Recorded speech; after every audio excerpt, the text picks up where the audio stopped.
Miakatra tsikelikely indray nisan'ireo marary ny Covid-19 eto Madagasikara tao anatin'ny herinandro. Raha toa ka zato eo ny marary vaovao tamin'ny tapabolana lasa, mahatratra amin'ny 200 isa ireo tranga vaovao tamin'ny herinandro lasa teo, araka ny antontanisana avoaka ny Ministera ny Fahasalamam-bahoaka Omalalahady. Eto amin'ny faritra Analamanga trano no ahitana marary betsaka indrindra, 240 no isan'izy ireo. Manaraka azy ny faritra Atsinanana misy marary 420, 940 Vakinankaratra, 2 Oboeny ary marary iray avy kosa avy any amin'ny faritra Atsimo Atsinanana, Itasy, Bongolava ary Masiatra Ambony. Tsy nisy kosa ny iainana fohy teo anelanelany 4 hatramin'ny 10 Jona. Miisa 3,900 ireo mbola marary manaraka fitsaboana ka 3 amin'izy ireo no anaty tranga fahasarotana.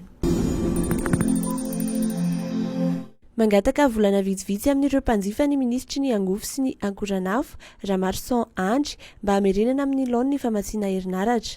Iaina ny ankamaroan'ny mpanjifa tokoa manko ny olana ny fahatapahan-jiro izay tsy mbola voavahy indrindra ny amin'ireo toerana vatsian'ny tambazotra ny herinaratra iraisana Antananarivo. Mila fotoana ny fanetaterahana ny asa ho hiatrany ny ministra. Nambara ny fanitenany ihany koa dia mpanjifa ny jirama ary miaina ny fahatapahan'ny herinaratra toy ny olon-drehetra. Anisan'ny mahatonga ny olana ny famatsiana herinaratra tao anatin'ny volana maromaro izy ny fiakaran'ny vidin-tsolika, any ka nitombondray ny vola mivoaka teo anivon'ny jirama ho an'ny fandaniana. Noho izany, ny hena ny entomana ny orinasa namboarana ny simba sy izay mety ho fanatsarana ny tolotra. Taorian'ny nandrombany ny amboaram-pirenena tamin'ny taondasa dia voahositra ho tompon-daka ny Madagasikara amin'ny taranja baolina kitra indray izao ny Centre de Formation de Football CFFA Andoharany Fotsy.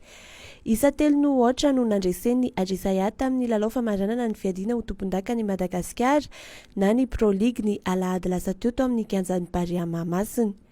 Isa 2 no ohatra ny sarahan'ny rotota tamin'ny fizaram-potoana voalohany. Mbola natafiditra ny baolina fahatelo ny CFFA teo amin'ny minitra fa 90. Andray anjara amin'ny fifaninanana ho tompon-daka ny Afrika na ny Ligue des Champions no tanjony ity ekipa tompon-daka ny Madagasikara ity. Iezakana tsara ny traikefa ny ekipa ny CFFA hoy ity Tirasoanef mpanazatra azy. Raha tsy hivina dia nialan-daharana ny ekipa ny CFFA tamin'ny fihodinana faharoa ny fiadiana ny amboaran'ny CAF raha nandresa ekipa angolais iray tamin'ny fihodinana voalohany.